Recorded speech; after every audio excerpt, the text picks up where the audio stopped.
Becoming by Michelle Obama. Picture this. You're 7 years old, sitting at a piano recital, your palms sweating, your heart pounding.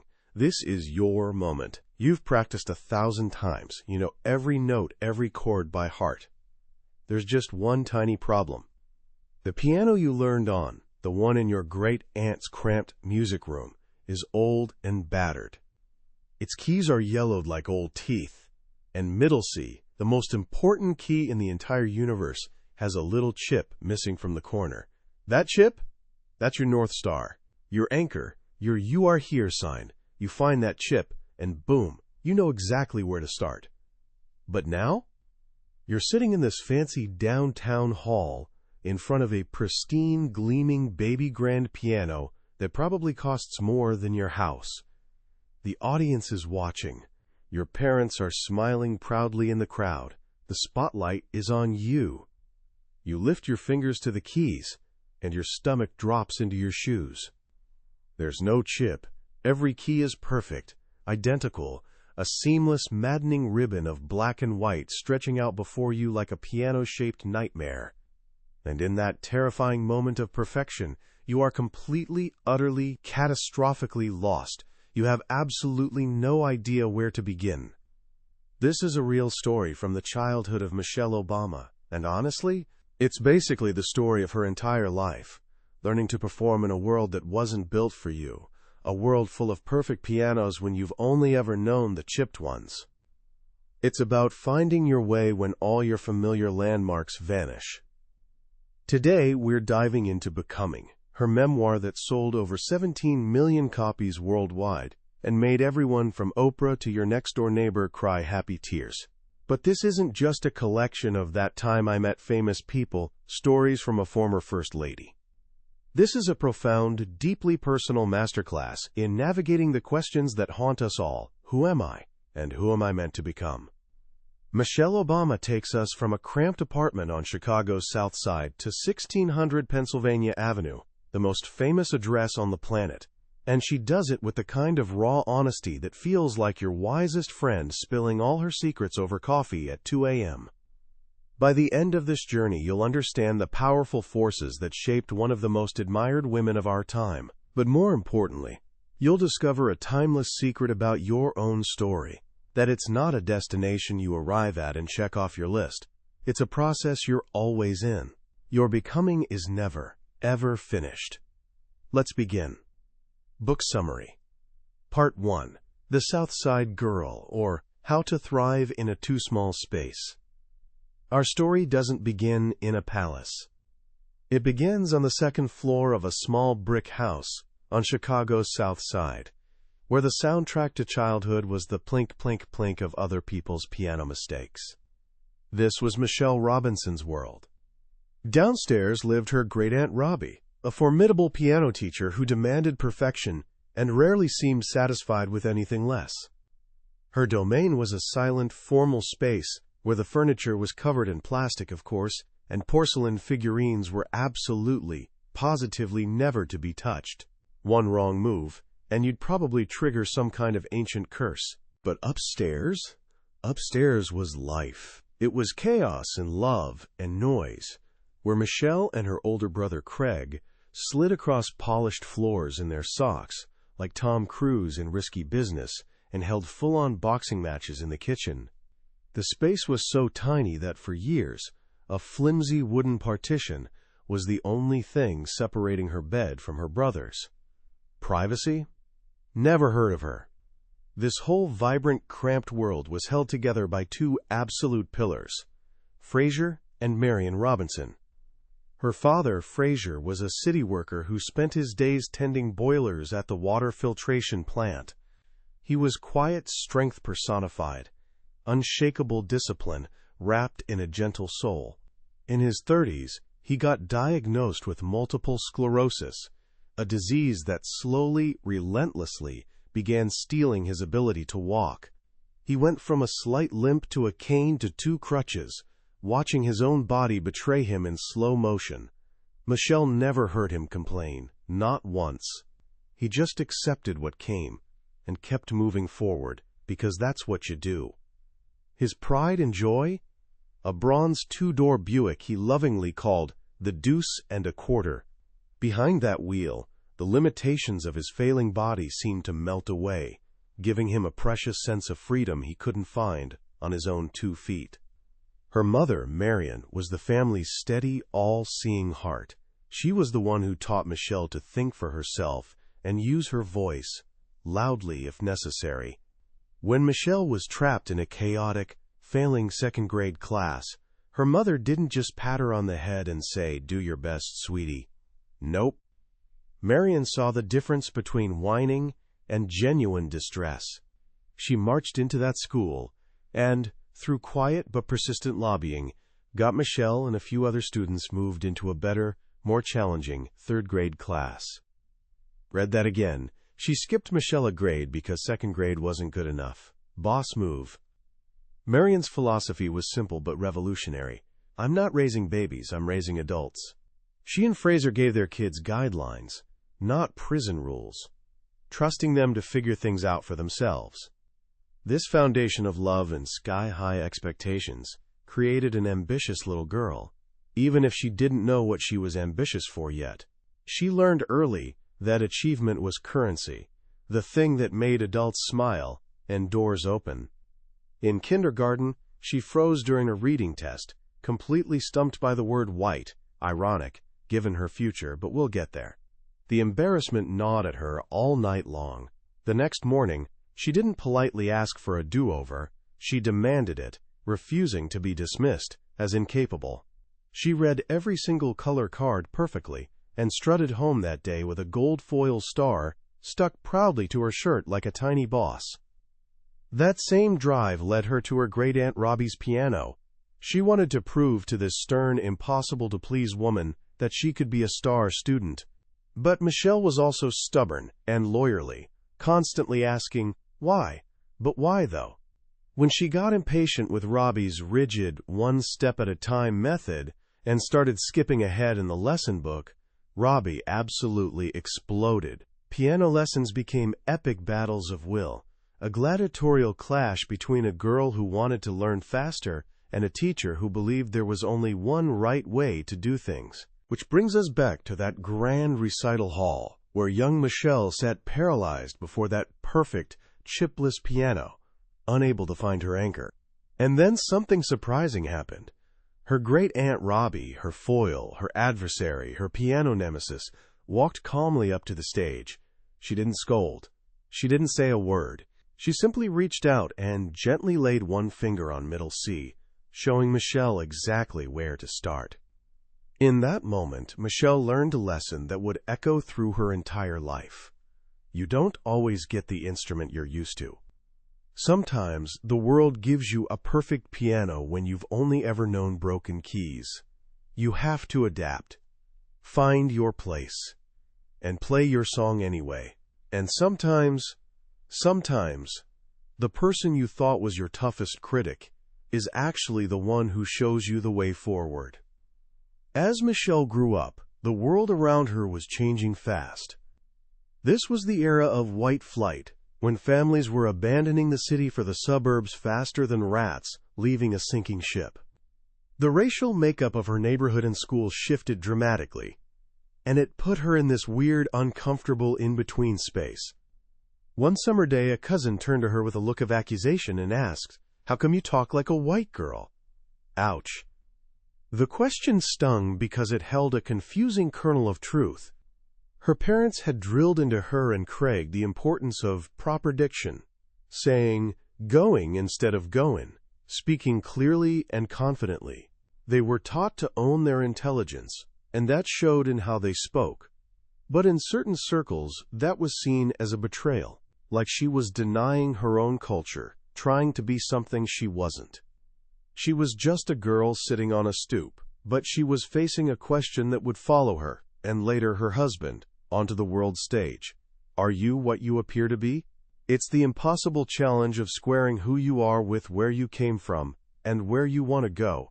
She was a long way from finding her voice, but the search had begun. That search led her to apply to Princeton University, following in the footsteps of her beloved brother Craig, who'd gotten in on a basketball scholarship. But even this path came with doubt and obstacles. In her first meeting with her high school's college counselor, a woman who didn't know Michelle from Adam, she was met with a dismissive smile and a soul-crushing statement, "I'm not sure you're Princeton material." It was swift, it was crushing, it was a suggestion of failure before she'd even tried to succeed, another perfect piano moment, another "you don't belong here" message. For a split second, that old feeling crept in, am I good enough? But years of keeping up with the ambitious, overachieving kids at Whitney Young, her magnet high school, had taught her something crucial: don't let one person's opinion dislodge everything you know about yourself. Instead of giving up, she switched her method without changing her goal. She found a mentor who believed in her, her assistant principal and neighbor, Mr. Smith, who wrote her a glowing recommendation. In her college essay, she didn't pretend to be someone she wasn't. She owned her story, writing about her father's MS, her family's lack of college experience, and the fact that, given her background, reaching was all she could do. Months later, a letter arrived at the house on Euclid Avenue. It was an offer of admission to Princeton. Take that, dismissive counselor. She was Princeton material after all. Part 3. The lawyer who hated being a lawyer. But arriving at Princeton was like stepping onto another planet. It was overwhelmingly white and male. A sea of polo shirts and inherited confidence. The students around her moved with this effortless assurance, their trust in the world seemingly infinite. They'd had SAT tutors. They'd gone to boarding schools with Roman numerals in their names. They'd been playing on perfect pianos their entire lives. It was that recital all over again. She found her footing, as she always did, by finding her tribe. She gravitated toward the Third World Center TWC, a home base for students of color. There, among other Black and Latino students navigating this strange new world, she found relief and support. She met Suzanne Alaili, one of her dearest friends, a vibrant, joyful soul from Jamaica who lived life with a Caribbean breeziness, unafraid to plunge into the unknown. Princeton taught Michelle that there were other ways of being in the world, but she was still driven, still a box checker, still that girl who needed to get things right. So after Princeton, she did the next logical thing, Harvard Law School. And from there, she landed the job, the very definition of success, an associate at Sidley & Austin, one of Chicago's most prestigious law firms. She'd made it. 25 years old, with a corner office on the 47th floor of a skyscraper, a leather chair, a view of Lake Michigan, and an assistant. She had a salary that would finally let her pay off her student loans. She had vaulted herself from the South Side to the very pinnacle of the professional world. She'd checked every box, proven to everyone, beyond any shadow of a doubt, that she was good enough. And she was absolutely, soul-crushingly miserable. Plot twist. This is where Michelle's story takes a crucial turn. It's the part where becoming starts to mean unbecoming what you thought you were supposed to be. Life at the law firm was a grind of 70-hour workweeks, spent reading memos, writing memos, and editing other people's memos. The work was precise, intellectual, and empty. Completely empty. The little girl who dreamed of being a pediatrician because she loved kids was now spending her days protecting the legal interests of corporations. She'd followed the path of achievement so perfectly that she'd completely missed the signs she was on the wrong road. Two events shook her awake from this high-achieving slumber. First, her best friend from Princeton, Suzanne, the free spirit who'd taught her so much about joy, was diagnosed with a rare, aggressive cancer and died at just 26. 26. The loss was brutal and clarifying. Life is short. Life is not to be wasted doing things that make you miserable. Second, her father passed away from complications of MS at only 55. The man who'd been her rock, her model of quiet strength, was gone. His death left a crater in her life, but also sharpened her focus like a laser.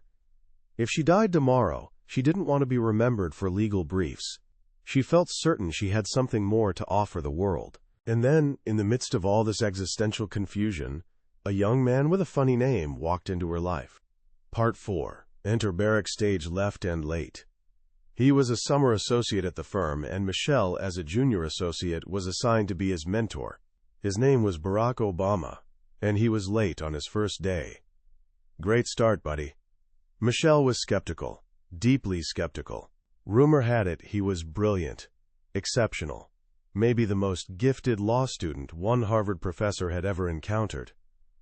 The secretaries were whispering that he was cute. Michelle's internal response? You can put a suit on any half-intelligent black man and white people will lose their minds. But then they went to lunch, and as he started talking, her skepticism began to melt like ice cream on a July afternoon. He wasn't just smart. He was serious without being self-serious, breezy in manner but powerful in mind. And surprisingly, he knew her Chicago. Before law school, he'd spent 3 years as a community organizer on the far South Side, trying to rebuild neighborhoods devastated by steel mill closures. He'd worked in barbershops and Bible-thumping parishes she'd only known from a distance. There was an immediate pull between them, chemistry, magnetism, whatever you want to call it. But Michelle was focused on her career. "I don't date," she told him firmly, trying to keep things professional. She even tried to set him up with her friends. Classic defensive maneuver. Barack was persistent. "I think we should go out," he said one day, flashing that confident smile. "You're not my boss, and you're pretty cute." She eventually said yes. One summer evening, after a long day at a firm barbecue, he drove her home. They stopped for ice cream, and as they sat on a curb with their cones melting in the July heat, he turned to her with a curious smile. "Can I kiss you?" he asked. And as she leaned in, everything felt clear, crystal clear. As soon as she allowed herself to feel something for him, the feelings came rushing in like a dam breaking, a toppling blast of lust, gratitude, and wonder. Any worries about her career seemed to evaporate, replaced by a driving need to know everything about this fascinating, confounding man. Their connection deepened one evening when she went with him to a church basement in Roseland, a neighborhood crippled by unemployment. He was there to lead a workshop for residents, helping them harness their frustration and turn it into real political power. He spoke with a passion and clarity she'd never seen before. He wasn't talking down to them. He was connecting their stories to a larger hope, a larger vision. He asked them a simple question that would stay with Michelle for years. Do we settle for the world as it is, or do we work for the world as it should be? Watching him inspire that small group of weary people, she saw the core of who he was, and she was convinced this was the one. But their path wasn't simple. Is it ever? Barack, she learned, wasn't so sure about marriage. He saw it as an, quote, unnecessary and overhyped convention. Meanwhile, Michelle, raised in the unbreakable union of her parents, saw marriage as a given. This led to a long, looping, lawyerly debate that stretched over months. One night, at a restaurant, right in the middle of this very argument, the waiter brought over a dessert plate covered with a silver lid. When he lifted it, there wasn't chocolate cake underneath. There was a velvet box with an engagement ring inside. Barack had staged the whole argument. As she stared at the ring, tears streaming, he said that even though their love was already foundation enough, he wanted to take that leap with her. He asked her to marry him. Through her tears, she said yes. They married in October 1992, surrounded by a joyful mix of the eclectic, multicultural Obamas and the anchoring Robinsons from the South Side. Her brother Craig, standing in for their late father, walked her down the aisle. Part 5. Marriage, Motherhood, and the Messy Middle. But here's the thing about marriage. It doesn't solve your problems, it magnifies them. Barack was a man with a vision, a deep calling to public service. He was also, and Michelle says this affectionately, a man who lived in his head. He needed his hole, a messy, book-strewn office where he could retreat to think and write. He was a serial overcommitter, taking on a teaching job, serving on nonprofit boards, and soon running for the Illinois State Senate. Michelle, meanwhile, had finally made her own swerve. She'd left corporate law, taking a huge pay cut to work for the city of Chicago. and then as founding executive director of Public Allies, an organization mentoring young people for public service careers. For the first time, her work felt immediately meaningful. But their two ambitious paths kept colliding. And then came the desire for children. It wasn't easy. A heartbreaking miscarriage was followed by the clinical, lonely, stressful journey of IVF in vitro fertilization. It was a burden that fell almost entirely on Michelle. Barack was in Springfield, legislating, while she was at home giving herself daily hormone shots. It was a small, quiet moment of reckoning. A test of her desire. And she wanted it so much. The reward came in the sound of a swishing, watery heartbeat on an ultrasound machine. On the 4th of July, 1998, Malia was born. 3 years later, Sasha arrived, completing their family. Motherhood became her motivator, her purpose, her everything. But it also intensified the strain in their marriage. She was now juggling a demanding job, 2 small children, and a husband who was often gone. The new math of their family life: 2 kids, 3 jobs, 0 free time. The frustration built up and erupted in arguments about his lateness, about the unequal division of labor, about the crushing feeling that she was carrying the weight of their family life alone. Their love was deep and real, but they had a knot at the center they couldn't untangle. This is where many stories end in divorce court, but theirs didn't. They went to couples counseling. Yes, really, even future presidents need therapy. In the quiet of that therapist's office, they learned to talk again, to separate their weapons from their wounds. Michelle began to see that she was more in charge of her own happiness than she'd been allowing herself to be. She'd been waiting for Barack to change, to give up his ambitions for a more normal life. But the counseling helped her realize she could be happier by changing her own approach. She started getting up at dawn to exercise, reclaiming a piece of the day for herself. She established an ironclad dinner and bedtime routine for the girls, putting the responsibility on Barack to either make it home on time or catch up later. She wasn't waiting for Dad anymore. It was his job to keep up with them. It was a profound shift. She was learning to build a life that felt whole on her own terms, not in reaction to his schedule. This new strength would be tested in ways she could never have imagined. Part 6. From state senator to, wait, what? In 2004, Barack was asked to give the keynote address at the Democratic National Convention. He was just a state senator from Illinois, a relative nobody. That night, he spoke for 17 minutes about hope, about his improbable story, about America's promise. By the time he finished, the crowd was roaring. The world had changed. Suddenly, he wasn't just Barack. He was Barack Obama, political rock star, potential future president, the guy everyone wanted a piece of.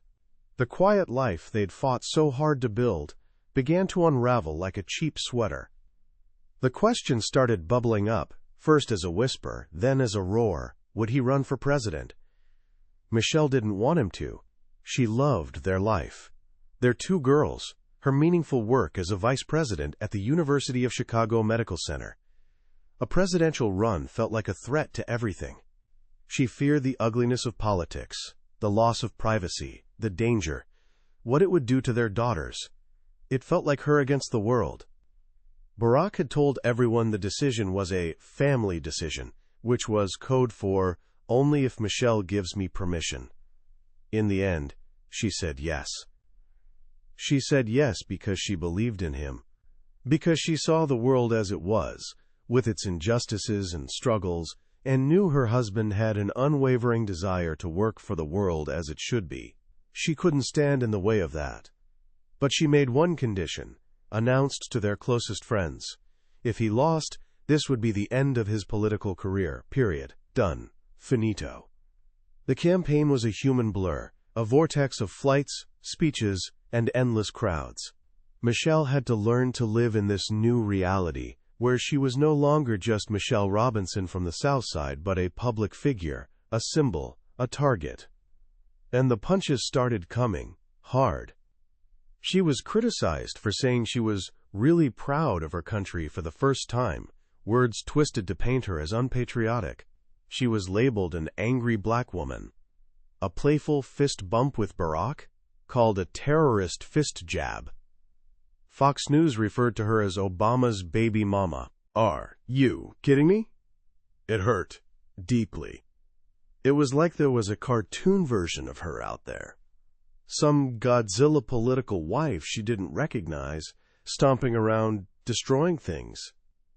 She was learning the hard lesson about bullies. Their aggression has little to do with you and everything to do with them, but that doesn't make it hurt less. She found her strength by finding her voice, not the voice the pundits wanted, but her voice. She went to Iowa and spoke not as a political spouse, but as a mother, a daughter, a wife, a working professional. She told her real story, with all its imperfections and struggles. She connected with people over shared values, not political talking points. And they responded. The campaign started calling her the closer for her ability to win over undecided voters. The journey took them all the way to election night 2008. As results came in, Michelle sat in a Chicago hotel suite, quietly terrified. She couldn't shake the fear of the Bradley effect, the theory that white voters would lie to pollsters and then vote against a black candidate in the privacy of the voting booth. Was America really ready for this? At 10 o'clock, the networks called it. Barack Hussein Obama would be the 44th President of the United States. That night, standing on a stage in Grant Park, before 200,000 people, behind a wall of bulletproof glass, her life changed forever. She was no longer just becoming Michelle. She was becoming First Lady. Part 7. Living in a Fancy Cage. Living in the White House, she discovered, is like living in a fancy hotel where you're the only guests. It's a place of strange grandeur and surreal stillness. The walls are thick, the windows are bomb-resistant, and the silence is deep. It's a bubble, hermetically sealed off from the everyday world. Her first priority? Making it a home for Malia and Sasha. She instructed the staff that her daughters, then 10 and 7, would still make their own beds, because even in the White House, you're not raising entitled brats. She fought for playdates and sleepovers that required Secret Service coordination that would make a military operation look simple. But she also understood the unique opportunity. When Nelson Mandela was 92 and frail, she took her daughters to meet him in his home. A quiet, profound encounter, teaching them that progress happens not over years, but over lifetimes. As First Lady, she had to forge her own path. There's no handbook for this job. She knew she couldn't be just a well-dressed ornament, standing silently beside her husband. She had to do something purposeful. That purpose began in the soil of the South Lawn, where she broke ground on a vegetable garden. Simple, right? But it was a powerful symbol. That garden became the springboard for Let's Move, her major initiative to combat childhood obesity. She went on talk shows, did push-ups with Ellen DeGeneres, hula-hooped on the White House lawn, and appeared on Sesame Street.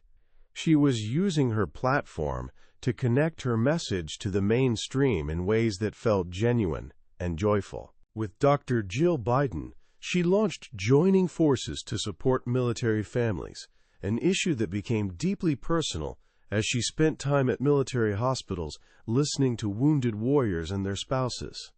These were people who embodied resilience, who carried on with dignity despite unimaginable hardship. But the White House years were also marked by unspeakable tragedy. She remembers the day of the Sandy Hook shooting, finding Barack in the Oval Office, his posture slumped, the weight of the nation's grief crushing his shoulders. He was so broken by what had happened in those classrooms that he couldn't even describe it to her. It was one of the few times she chose not to stand with him in public, sending him to the prayer vigil in Newtown alone, because she felt too raw, too much like a mother herself to offer any comfort. She lived with the constant, ugly undercurrent of racism that her family's presence in the White House provoked. The birther conspiracy theory, fanned into flames by Donald Trump, wasn't just a political tactic. It was a dangerous, deliberate effort to delegitimize her husband and stir up hatred. It put her family at risk, and she would never forgive him for it. Through it all, she held on to a motto she and Barack tried to live by, one she shared at the 2016 Democratic Convention: "When they go low, we go high." It wasn't about ignoring the ugliness. It was about refusing to let it pull you down, refusing to stoop to its level. It was about choosing dignity when everything in you wants to fight dirty. As their 8 years came to a close, she watched the 2016 election with disbelief and then deep, aching disappointment. The night Trump was elected, she went to bed wanting to block it all out, a feeling she admits wasn't productive but was honest. Leaving the White House on Inauguration Day 2017 was a blur of emotions. Sitting on that stage, looking out at a crowd far less diverse than the ones at her husband's inaugurations, she stopped even trying to smile. The transition was a passage to something new, and she was ready to find herself again, ready to keep becoming. Commentary: what do we do with this? So what do we take from a life this extraordinary? Michelle Obama's journey is a masterclass in what it means to become. And the key word there is become. It's a verb, an action, a process that's never, ever finished. When we're young, we think of life as a checklist: get good grades, go to a good college, get a good job. We build our lives like perfectly folded origami, trying to tuck in every messy bit, hoping it all looks right from the outside. Michelle did exactly that. She checked every box, reached the pinnacle, and found herself feeling empty.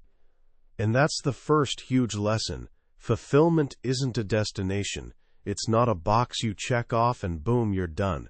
It's a feeling you have to actively seek out, sometimes by abandoning the path everyone told you was right. Her story gives us permission to swerve, to question our trajectory, even when we're doing everything correctly. She left the prestigious law firm, took the pay cut, started over in search of work that felt meaningful. Your passion matters more than your paycheck. Your purpose matters more than your prestige. Write that down. The second lesson is about partnership, and it's not a fairy tale. The love story between Michelle and Barack is real. It's messy. It's a story of two strong, ambitious people learning to build a life together through fighting, making up, and yes, going to therapy. It's about recognizing you can't change another person, but you can change your own approach. She didn't wait for him to become the husband she thought she needed. She learned to take charge of her own happiness, and in doing so, strengthened their partnership. It's a beautiful model for modern relationships. Two whole people, not two halves, choosing to walk the same path together. Finally, her story is a masterclass in finding and using your voice. From the kindergartner demanding a do-over, to the college student owning her South Side story, to the First Lady speaking out for children and military families, her journey is about refusing to be silenced, refusing to shrink herself. She was told she wasn't Princeton material. She was told she was too angry, too tall, too direct, too black. She was caricatured and criticized and called names that would make most people curl up and hide.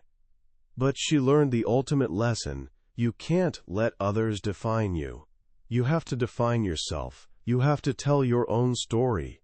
As she says, your story is what you have, what you will always have. It is something to own. 3 things you can do right now. First, think about your story. What parts do you hide? What parts make you proud? Own all of it. Your imperfections, your chipped keys, aren't weaknesses. They're the source of your unique strength and perspective. Second, find your people. Michelle's journey was never solo. It was supported by family, friends, and mentors who saw her and believed in her. Find the people who truly see you and lean on them shamelessly. Third, ask yourself that question Barack posed in that church basement all those years ago. Are you settling for the world as it is, or are you working for the world as it should be? You don't have to be president to make a difference. You just have to start where you are with what you have.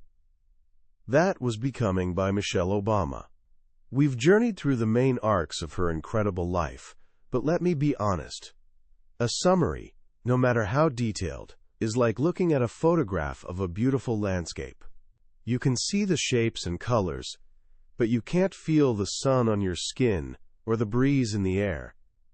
The real power of this book is in the quiet moments, in her personal reflections, in the texture of her voice on the page. This summary is meant to give you a map of that landscape. If anything we've explored today has resonated with you, if you felt anything reading this, I urge you to take the journey yourself. Grab a copy, because reading it is more than learning facts. It's an experience that can genuinely shift how you see your own potential and your path of becoming. If you found this valuable, hit that subscribe button and like this video. It tells us these deep dives matter and ensures you won't miss our next exploration into another life-changing book. Let's keep growing and becoming together.